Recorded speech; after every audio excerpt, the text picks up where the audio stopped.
Hi to everyone, good morning, good evening, depending on where you are. It's early evening here. My name's Mike Halsey, and I'm the author of Troubleshooting Windows 7 Inside Out. Can everybody hear me okay? Yeah, messages there. Right, so let's talk about troubleshooting Windows 7 here. So first of all, let me introduce myself to you so you know who I am.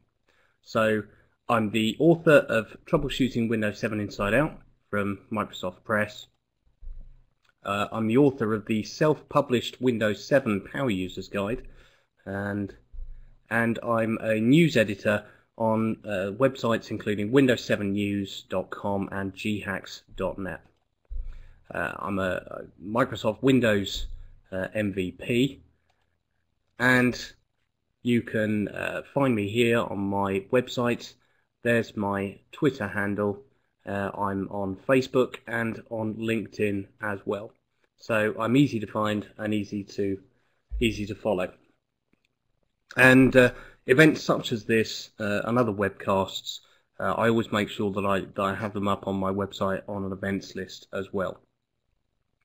So, what are we going to talk about today? We're going to talk about, as you know, troubleshooting Windows 7. And I want to start with some of the easy ways and some of the simple ways that you can fix problems in Windows 7. Now, many of you will already be familiar with some of these, but there may be people here today who aren't so familiar. So I'd like to cover some of the basics first. So we'll start with the automated troubleshooters in Windows 7. Now these are new. These are new to Windows 7. You access them through the Action Center, which is the small arrow, up arrow, in the bottom right of your Windows 7 taskbar. And there's quite an extensive selection of automated troubleshooters here. Now, how they work is, as I say here, all they do is they reset Windows components to their default. So let's say you're running a troubleshooter for your sound because you can't get your speakers or your microphone to work. All it will do is it will reset the default settings for that particular device type. But an interesting thing, and this is especially useful in enterprise, if there's any of you who work in enterprises, you can write your own troubleshooters if you're familiar with extensible markup language. If you have the Windows 7 SDK or download the Windows 7 SDK, there's a folder here. You can see the bin TSP Designer, Troubleshooting Pack Designer folder. There is an SDK in there that allows you to write your own XML troubleshooters. Now these can be especially useful for, let's say you have bespoke software or you have bespoke hardware let's say you have one particular type of printer throughout your company, throughout your business, and you can write a troubleshooter to automatically reset all of the parameters for that printer to the default. This means that end users can then run this troubleshooter themselves. It can greatly reduce the amount of time and the amount of expense spent on the support lines, and there are a great many other benefits to this, particularly with bespoke software as well. The arrow, I can see some people are asking, if you're running Windows 7, it's only in Windows 7 this, then it's down on the bottom right hand side of your Windows 7 taskbar, where you've got your clock and your actions arrow. Sorry, there's me saying it's the arrow. Click on the white flag.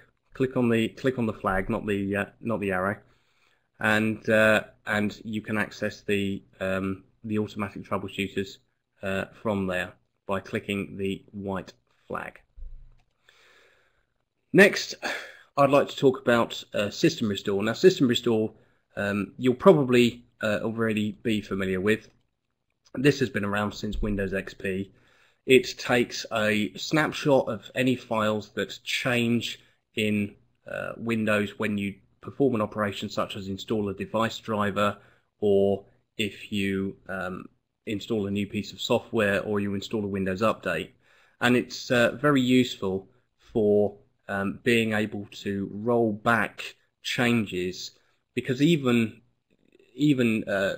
Windows updates can cause your computer to become unstable, because when you think about it, Microsoft have got something like 1 billion computers to support.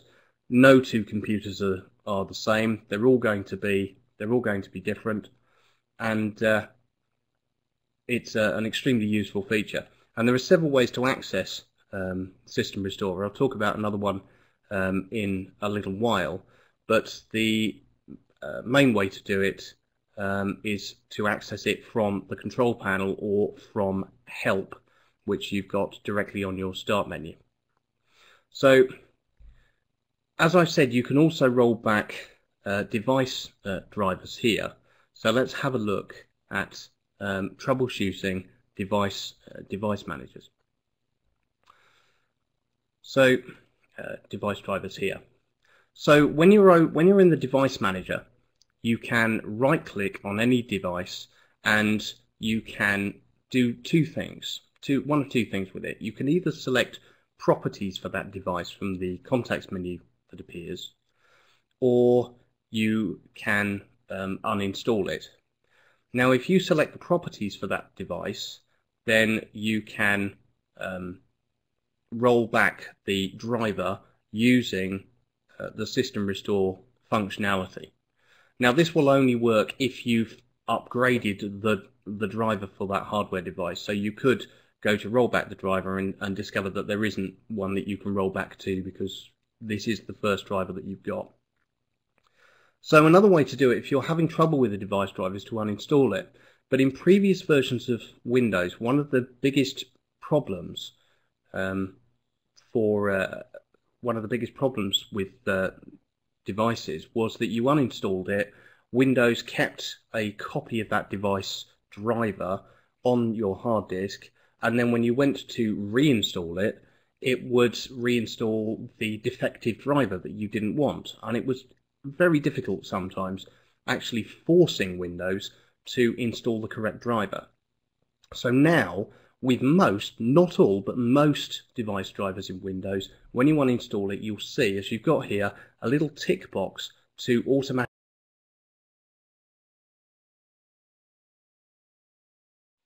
delete that driver software from your hard drive.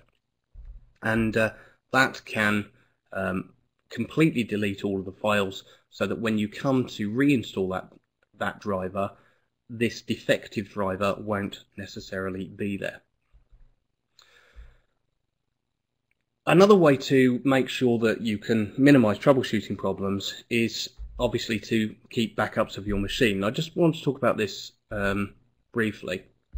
You can create a system image in every single edition of Windows 7 by selecting Backup and Restore from the control panel, or by typing backup into the search box in the Start menu.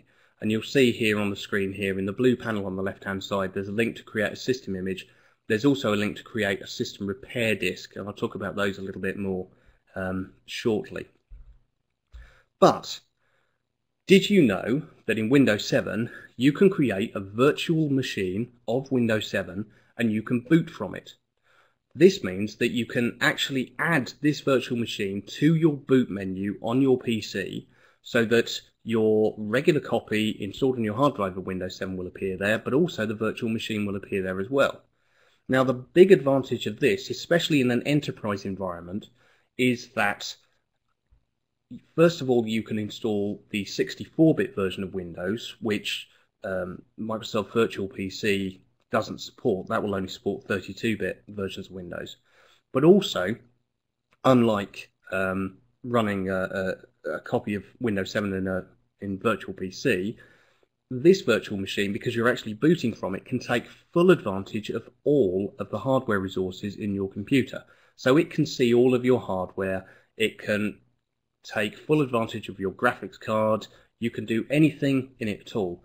You really would never notice the difference between booting from a regular copy of Windows 7 installed on your hard drive and booting from a copy of Windows 7 in this virtual machine. Now you need Windows 7 Enterprise or Ultimate in order to be able to take advantage of this, but it's a great feature and it's well documented as well on the Microsoft website. But I may do a webcast on this in the near future because it's a very useful thing to know about. And of course, the rule: always keep regular backups of your files and data, and try and keep a backup off-site if you can. So now, one of the biggest problems with causing problems with Windows is users, because there is nothing that a computer can do on its own to cause a problem, because a user has to be involved in some way with everything that goes wrong. Now, with Windows 7 Professional and above, you have a group policy editor, and you can use this to do all sorts of things, such as, for instance, blocking access to USB flash drives and other external media, other external hard drives and the like, to prevent people from being able to transfer malware or viruses onto your computer system. Lots of companies will also want to block access to these as well, so that they can stop people from stealing corporate data. But there's all sorts of useful features here, and one of the best and one of the most useful, I think, is this ability to be able to block access to USB devices, and that's in there. So now we've had just a brief look at some of the easy ways to fix Windows 7, and these are all detailed at much more length in the book.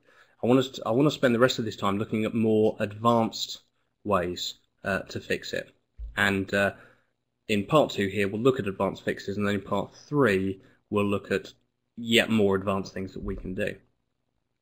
So startup repair is extremely useful. If your computer fails to start 3 times, then startup repair will automatically appear, assuming that the folder on your hard drive containing startup repair itself hasn't become corrupt, or those files haven't become damaged. So you can also run startup repair from the Windows boot menu. If you press the F8 key on your keyboard, you'll need to press this between the BIOS screen and the Windows logo. You've got a very small window there to, if you'll excuse the pun, to press the F8 key, and you'll see a repair your computer option there for being able to launch startup repair. But again, remember, if the files for startup repair that are on your hard drive have become corrupt, then you won't be able to launch it from your hard drive. So this is where the system repair disk comes in handy. You can create your system repair disk in the backup and restore panel in the control panel, or it's also in the start menu. Type backup into the search box in the start menu, and you can create a system repair disk. Now, a thing to take note of with the system repair disk is that if you have a 64-bit copy of Windows 7 installed and you create a system repair disk, that system repair disk can only be used to repair 64-bit copies of Windows 7. It can be used to repair any 64-bit copy of Windows 7, but only 64-bit copies. Same if you want to start a repair disk for 32-bit Windows, you need to create that disk using a 32-bit copy of Windows. Finally, you can access the startup repair options from your Windows 7 installation DVD. When you click through the first screen where it asks you about your country and your language. Just click through that, and at the next screen you'll have a big button in the middle of the screen. Do you want to install Windows? And if you look in the bottom left hand corner, there'll be an option there called Repair Your Computer, and that will take you through to startup repair options. So there are a great many options in here. You can see here we've got the automatic startup repair. We have system restore, that's there.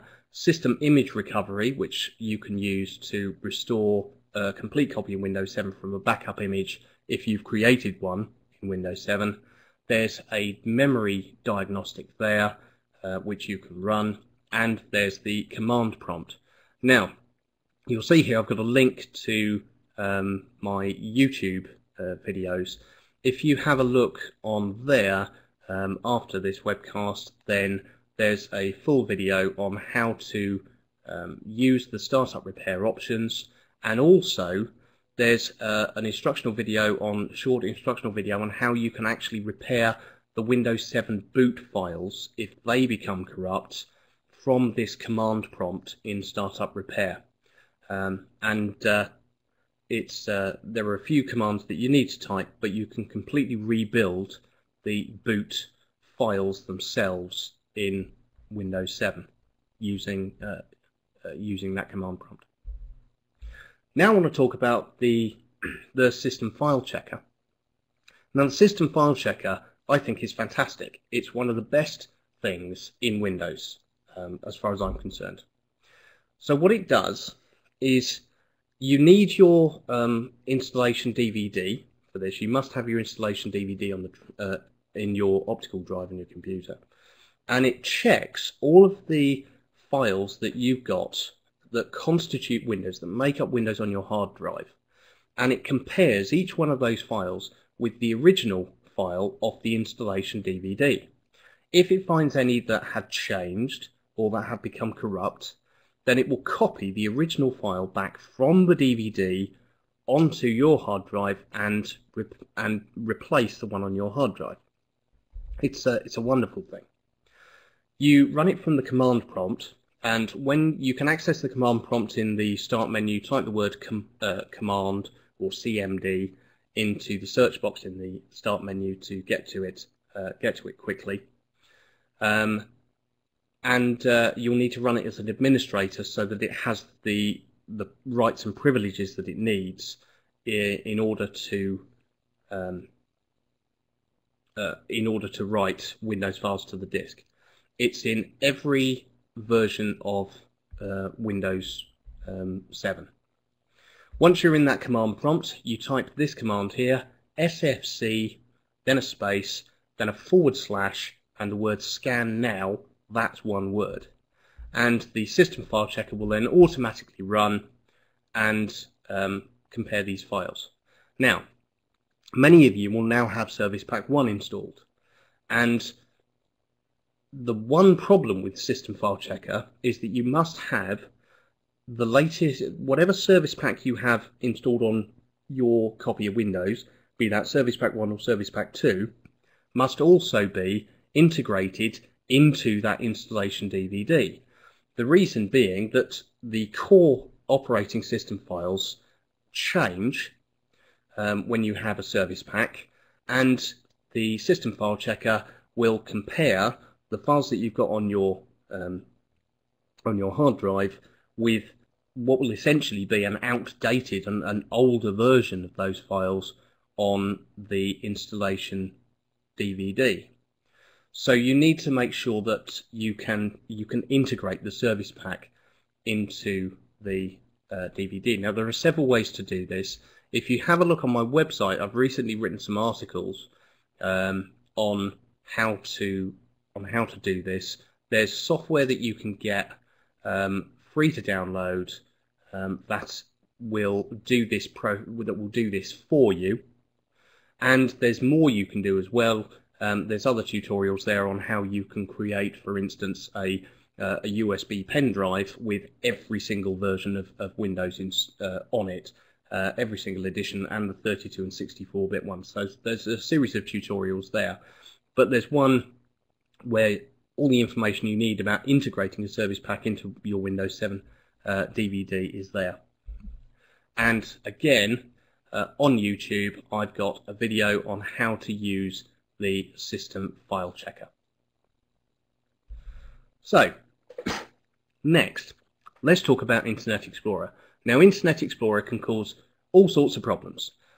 Normally, the best and only way to repair Internet Explorer if something goes wrong with it, and I'm willing to bet that many of you will have done this or advised somebody else to do it, or will know of somebody else who's done it at some point over the years. The best way to fix a problem with Internet Explorer is to stop using it and download and install another browser, such as Firefox or Google Chrome. But you don't have to, especially with Internet Explorer 9, but this is in Internet Explorer 8 as well. If you go into the Internet options, which is available from, you'll see the little cog wheel button. Go into the Internet options, and on the Advanced tab there, you can press the Reset button, which you can see highlighted here, to reset Internet Explorer to all of its default settings. Now, the important thing to note here is that you won't lose all your internet favorites. You could lose your logins for some websites, but the important thing, your internet favorites, they will be safe because they're stored separately in your user folder. They're not integrated into the Internet Explorer files themselves. And this is a really good way of being able to get Internet Explorer working again if it fails to operate. And there's also the Safe Boot diagnostic mode. Now, you will probably be familiar with safe mode. If Windows won't start, then it will probably say it wants to start up in safe mode. And safe mode is a reduced functionality mode, but the Safe Boot diagnostic mode offers you even more. Now, you run this from the msconfig panel. So if you type msconfig into the search box in the start menu, then you'll bring this up. And under the boot tab, you'll see a tick box there for doing a safe boot. Now, the difference between a safe boot and a safe mode is that safe mode will limit you to a maximum screen resolution. It'll run with your the absolute bare minimum video driver. In fact, the absolute bare minimum driver for everything. And there's really not a lot you can do in safe mode. But Safe Boot will allow you to use your full screen resolution. It will allow you to use all of your hardware, but it will just limit any damage that can be done by things like faulty drivers, and it won't load any software that runs automatically at Windows startup. And it's a wonderful alternative to Safe Boot. You just need to remember that when you want to stop using Safe Boot, you have to go back into the msconfig panel and untick it in order to get. So that's some of the advanced ways that we can fix and repair Windows 7. Now I want to have a look at some of the advanced diagnostics, and I'm going to look at some of the options that are here, and then I'll do a live demonstration for you of some of these so that you can actually see them working in practice. First one to start with is the event viewer. Now, the event viewer is your friend. The event viewer is wonderful. It stores all the events that occur within Windows 7. There are some exceptions. I mean, I've encountered some myself recently, but it's generally speaking, it will store everything.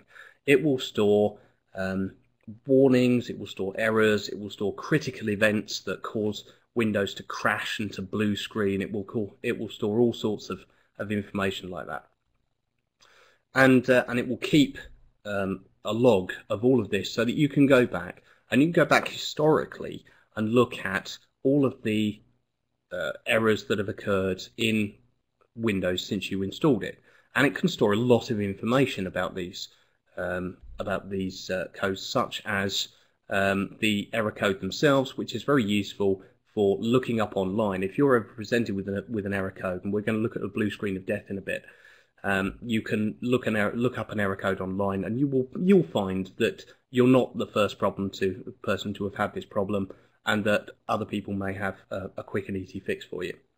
But one of the most interesting things, and one of the little known things about the event viewer, is that you can actually trigger actions to occur when an event happens, and this is very useful in enterprise.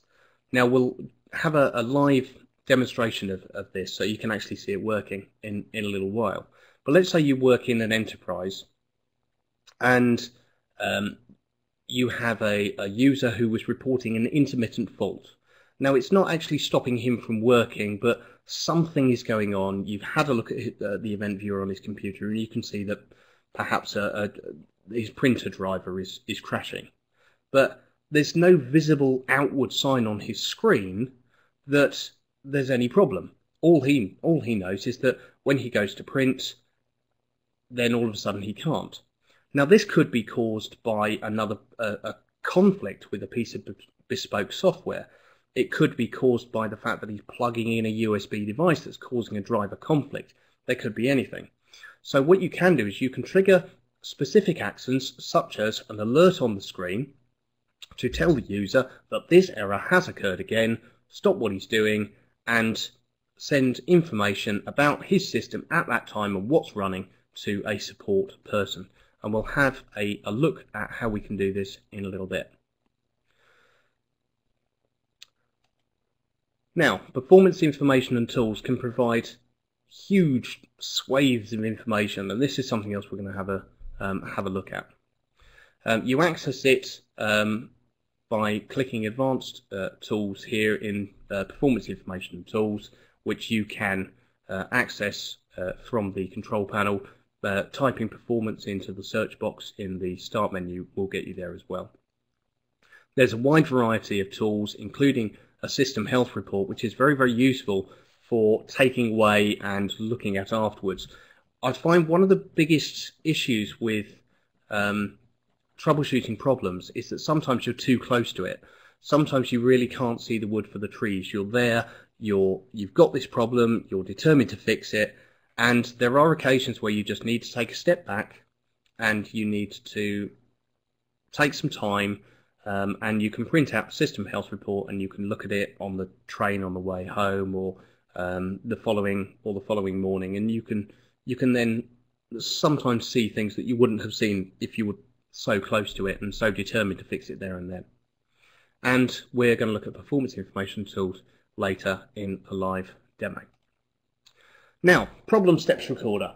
This was a lovely little tool that was introduced with the beta of Windows 7, and beta testers loved it so much that Microsoft decided to keep it. You won't find it in the Start menu, you won't find it in Performance Information and Tools, you won't find it in the Computer Management Console, but if you type PSR into the search box in the Start menu, you will find it there. So, what does it do? It records your screen, and it does all sorts of other things as well. So let's say you're having a problem with a bit of software, something's crashing, and you can have a user work through the steps of what happens when they create when that error occurs. It will record the screen. It will highlight, as you can see here, there's a box in green. It will highlight any area of the screen that is active. In this case, we can see we're looking at the event viewer in this case, and we can see that there's the left-hand panel of that is where the mouse cursor is. That's what's active, and therefore that area is highlighted. And as well as saving, it doesn't save it as a video, it saves it as a series of screenshots, so that every time something is clicked on, every time something changes on the screen, it will take a screenshot. But with that screenshot, it will save all sorts of additional information about what is happening with Windows at the time, what is running, and it's a really good way of being able to diagnose problems. So these files that are produced by the Problem Steps Recorder, can be automatically emailed by the software itself, but you'll probably find that you need to have Outlook or another email client installed on your computer, or they can be saved, and if you're using webmail such as Hotmail, Windows Live Mail, you can then attach this file to an email and send it to a support person, or have a user send it to you if you are the support person. Right, and the last thing I want to look at here before we go to the demo is the blue screen of death, and how we actually get useful information from the blue screen of death. Because there's a lot of text there, not a lot of it is very useful, and there's really just two things about the blue screen of death that are really useful. These two things, you can see I've highlighted them here and I've underlined them. One of which is the error name, and the other of which, further down the page, is the actual stop error code. These two bits of information, when you get a blue screen of death, these two bits of information are really good for looking up on the internet. And here we've got a little bit of text behind our image, but sometimes when you get a blue screen of death, it will appear for about 2 or 3 seconds, and then your computer will restart and you won't get to read it. If that happens, then you want to get to the Windows 7 boot menu, which means pressing the F8 key between the BIOS disappearing and between the Windows 7 logo loading logo appearing to bring up the boot menu, and from the boot menu select the option Disable Automatic Restart on System Failure. Once that is selected, then the next time you get a blue screen of death, it will just stay on that blue screen, and you'll be able to see the error name, you'll be able to see the error code, you'll be able to write them down, and the next time you restart your PC or on another PC, you'll be able to look that up online and get more information on it. So now we'll have a live demonstration now, and we'll just switch over to this, and we'll look at some of these things here. So, okay, right. Can everybody see the Windows desktop here? Let's wait for some answers. Now, okay, you can see the Windows 7 desktop. Right. First thing I want to do is have a look at performance information and tools. So if we just type perf, for instance, into the search box in the start menu, and this is by far the fastest way of getting access to anything in Windows, we can see that performance information and tools in the control panel appears here.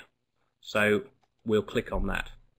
Now, by default, this is going to take us to our Windows Experience Index page, and here we'll be able to see our score, which is very useful if you're a gamer and you want to compare your computer with other gamers. But here in the blue panel on the left hand side, we have a link to advanced tools, so we'll have a look at that. Now again, the first one here is for your Windows Experience Index score, but we've got a link here for the event log, which we're going to have a look at next. We've got other links: a performance monitor, a resource monitor, the task manager, which again, an easy way to get to that is to right click on the taskbar and you've got Start Task Manager there. We've got System Information page, and down the bottom we've got a System Health report. So let's have a look at some of these. I want to have a look at the Performance Monitor. Now the Performance Monitor will give you information in real time of things that are happening on your computer. If we click on Performance Monitor here in the left hand pane, then we have a graph here that's showing, and we can see here it's showing our processor time here on this computer. But there's all sorts of other information that you can select, let's say we want to untick that, we can press the Add button at the top of this window, and there are huge numbers of different things that we can monitor here in Windows in real time. Absolutely huge numbers. Now, let's say we want to look at networking, for instance. So we'll find, here we are, network interface. There it is on our list. Now, if we pull this list down here, then there's all sorts of other things that we can view. So we can select, if we want, individual things there. We can add them to our counter, bytes sent, bytes received, and when we press OK, then we'll see here that we now have a graph will appear. But you can also select a whole category if we want. Let's say we want to look at the memory there, then it's easy to be able to just click on memory, add all of that, and you'll be able to see your memory usage as well. So if you've got something going on in your copy of Windows that perhaps is causing a problem, it's especially good for diagnosing network issues, then the performance monitor here can give you live information on what is happening. You can see everything is color coded, so you can see exactly what's going on. Someone's just asked if performance can be monitored remotely. If you can access somebody's screen using a PC sharing, some PC sharing software, then yes, you can view this remotely. But you can also here, there's other tools for being able to highlight things as well, and for being able to save logs as well. So that's the performance monitor there. The resource monitor, again, similar, will give you all sorts of information about what's going on for your processor, for your hard disk, for your network, and for your memory here. And you can see graphs and you can see live information on everything that's going on. And while a lot of this information is already here available in the task manager, you'll see there's huge amounts of additional information available in the resource monitor.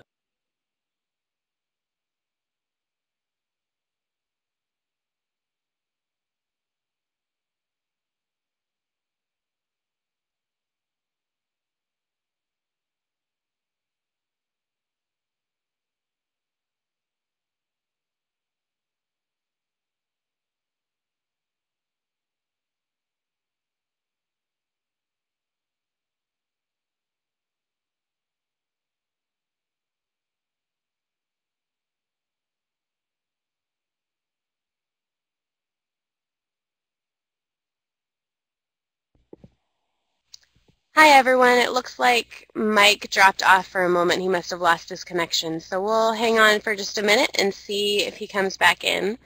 I apologize for the trouble.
Hi everyone, it looks like Mike was able to rejoin us, so give him just a second to reshare his computer screen and he can start again.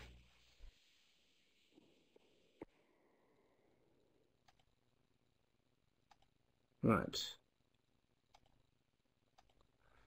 Okay, sorry about that everybody. My internet connection went down, which is always the way during these things. So, we've looked at the resource monitor here, and down at the bottom, a system health report will give us all sorts of huge volume of information about the computer that can be taken away, and it can be emailed to people, it can be read later on or sent to dedicated support personnel if needs be. So that's there as well. And system information as well here has all sorts of information about your computer and what's going on with it. So these are very valuable tools. Now, I want to have a look at the event viewer here. Now, you'll see it's already in the start menu, but if you type event into the event viewer, then that's an easy way to get to it. You can get to it through the control panel as well. Now, I talked a little earlier about being able to trigger actions on specific events. Now here we can see a list of events. We haven't got a very big window here, but we can see specific events. In the last 24 hours or 7 days, there have been no critical events. There has been one error in the last 24 hours and 2 in the last 7 days. So let's open these errors. And here we can see they've both been a WMI error here. So we can double click on that and we can get more information about it. Now, here, as I said, if there was an error code, as in the case of something like blue screen of death, it would appear. Here we've got, there's our error code there. But let's say that we want to be able to alert a user to the fact that a problem exists. Now you'll see here on the right hand pane, in the actions pane, you can attach a task to this event here. So if we click on that, we can create a task. So we can give it a name. We'll say WMI event task, and we can add a description to that as well, which may be useful, so that you can say I'm doing this so that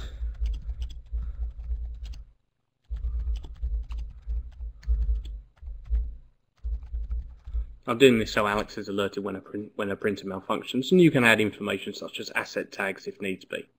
So now we want this to happen when this event is logged. Now, what do we want to do? Do we want to start a program? Do we want to send an email? Or do we want to display a message? Now, what you can do, and we haven't got time for it today, but it's well documented, is you can use scripting with with these tasks in order to do more than one thing. So, for instance, you could use scripting to run the system health report and provide a full health report for the computer, diagnostic report, and then automatically email that to a support person. So that just happens in the background. So you can use scripting with it. But here we'll say we're going to display a message. That message will say WMI alert for Alex. This error has occurred again. Please stop what you're doing and call tech support. So that then will automatically happen whenever that error occurs. And you can do this on any event in the event viewer, and we can save that, and the next time that error occurs on this computer, a message will appear on the screen, similar to this dialog you can see here on the screen, to say this error has reoccurred, and and they should call a support person. So that's my live demo, and now I see there's a whole series of questions here. So let's try and go through them. The license restrictions on using another copy of Windows in the VM. You do need, if you want to use a copy of Windows in a virtual machine, you will need a license for it. Some editions of Windows can't be licensed for use in a virtual machine.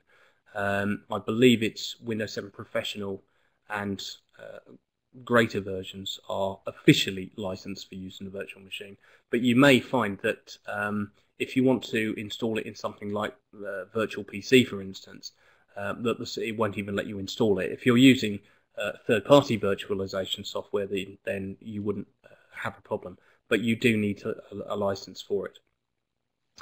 The group policy features, you don't need to be part of an active directory domain, this is at Jim, to utilize the group policy features. You can use the group policy features on a standalone PC in your own in your own house. If you have, let's say you have a PC at home and and you just have several users on it. You've got one for yourself and another for the kids. Then you're already using group policy, so it's already there to a certain degree. Bearing in mind that you will need, in order to get the group policy panel, you need Windows 7 Professional and above, but you don't need to be part of an active domain. System file checker. I'm not familiar with what you're saying, Scott, about the SHA-1 signatures, but system file checker is absolutely wonderful in my view. Jonathan Glazer, your laptop came pre-installed with Windows 7. All versions of Windows 7 have the system file checker. It's in every single one. Now, I've talked a little bit, Darren's asked here, about Service Pack 1 with the system file checker. As I say, you do need to have Service Pack 1 integrated onto your installed DVD. There's a, I think it's R7 Lite is the bit of software for integrating Windows 7 Service Pack 1 into your installed DVD, and there's going to be several other bits of software out there to do that at the moment, I'm sure. And the system file checker is also in Windows Vista. Michael. Windows Explorer stopped working. Anything could cause Windows Explorer to stop working, to be perfectly honest with you. It's a good idea, Joan. I would suggest having a look at in the event viewer and seeing if there's any other information when Windows Explorer stopped, to see if it provides you with a particular error code that you can look up online. But that information will be stored in the event viewer.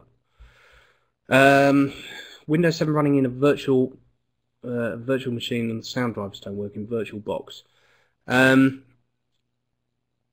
To be honest, hardware support is going to change. It's going to vary depending on the virtual machine software that you're using. So I'm not sure about VirtualBox. I've not used it myself, but I would check whether the permissions for the virtual machine in your VM software are set so that it can actually access all of your computer's hardware. Where are we? If a user is already booted, can you reboot your PC and press F8? Will the blue screen well, if you have a blue screen of death and your computer restarts and you go back to the desktop, then yes, you would need to restart again, press the F8 key to select disable the automatic restart on system failure, so that you could then, when you get the blue screen of death the next time, actually read the information. It's not a perfect world, unfortunately. But it's most useful if you have a blue screen problem that you're having repeatedly, over and over. probably, could be caused by something like a recent driver update or something like that. Yes, there was a bit of confusion. I talked about the white up arrow to access the automatic troubleshooters. It's the white flag, but this is my first webcast, so hopefully you'll let me off. And what do we have here? Venura, if I pronounce that right. How to get more space on a boot partition. Windows takes up more than 40 gig. App data is like 10 gig.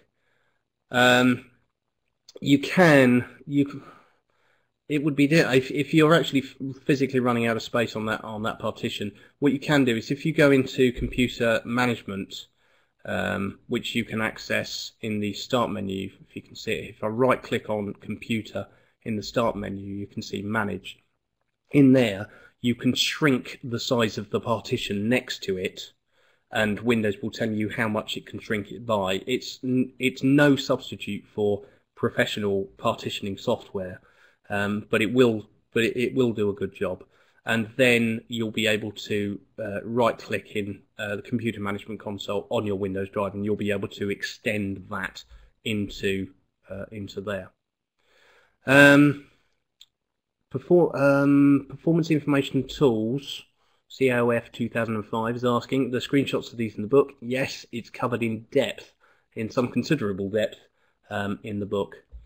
So that's all there. Right, what do we have?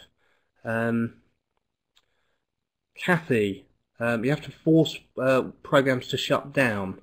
You can, if you have a look online and do a search online for wait to kill, which we'll find is one word. Wait to kill is a registry setting that you can change to change the time that Windows waits before it automatically kills a program when it shuts down. So do a search online for wait to kill. It's one simple registry setting to change. Right, what do we have here? CD DVD copy of the OS. Jonathan, if your laptops come, this is an increasing problem. If anybody has a computer that's not provided with the installation DVD for Windows, you really do have to go back to the company you bought the computer from and insist. You've bought this computer, but your license for Windows 7 has cost you a lot of money. You've paid for it, and you really do need to get this. Now, sometimes they'll usually say, well, we need to charge you, $10 shipping fee for it, and there's not really any way around that. That's something you have to pay. But it's well worth, when you buy a new computer, just checking with them that they will actually send you the installation DVD, because sooner or later you will need to reinstall it. Right, what do we have here? PowerShell. PowerShell is too big to cover in this webinar, but I'm sure that there will be others available. What do we have here, Gilbert? How would you push event log actions to client machines in a Windows domain? Once you've set up an action to occur on an error in the event log, then you ought to be able to save that action. But the problem is that you first need the error to occur on a computer, which means that if you want to set up an action on an event, you really do need to do this on the computer on which that event has occurred. So that can cause a bit of a problem, but at least it means that you ought to only have to visit that computer once. Recommendation for backup software. To be honest, I don't necessarily recommend you use Windows Backup and Restore. I do recommend the Windows System Image. I definitely recommend that. But for Backup and Restore itself, I use NTI Shadow because it came with some NAS drives that I bought. But you'll probably have others. You might have backup software that came with your computer or with your DVD or Blu-ray burner. and you'll probably find that it's perfectly good. But the thing with Windows Backup and Restore is it saves the files in a zip file, so what is essentially a zip file. So you can actually get access to them afterwards, but it doesn't make it obvious that you can that's what it does. And the best way to back up is to make sure that you've got a backup where you can see all of the files so that you can access them when you want. I'll do one more because we're running out of time, aren't we? So I'll do one with Service Pack 1. Lots of people are asking about Service Pack 1.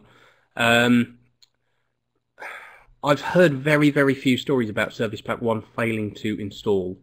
If Service Pack 1 does fail to install, remember you've got the Repair Your Computer options, either available from F8 when the computer starts to get into the boot menu, or from a system repair disk, or from your Windows 7 installation DVD.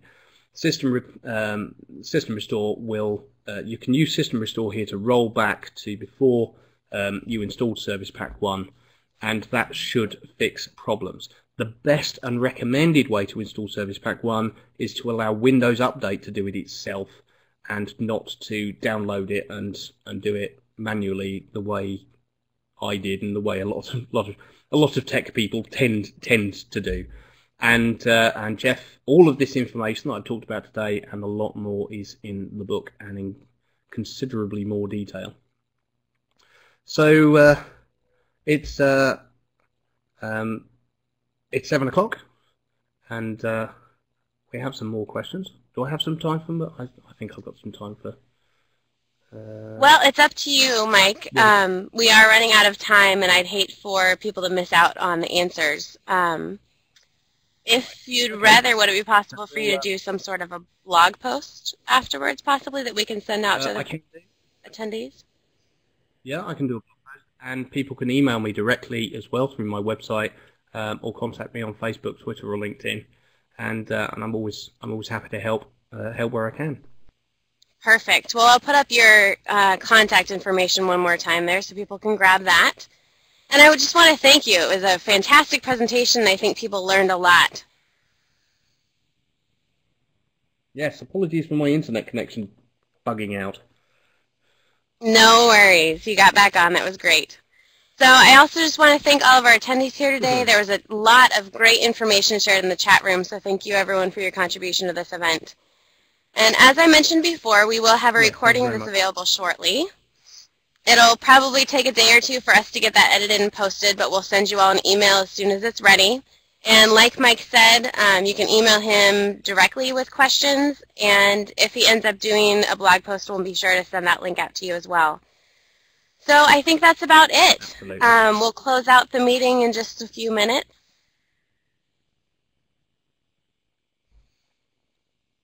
So thanks again for joining us, and we hope to see you again in another webcast. Yeah, thanks everyone.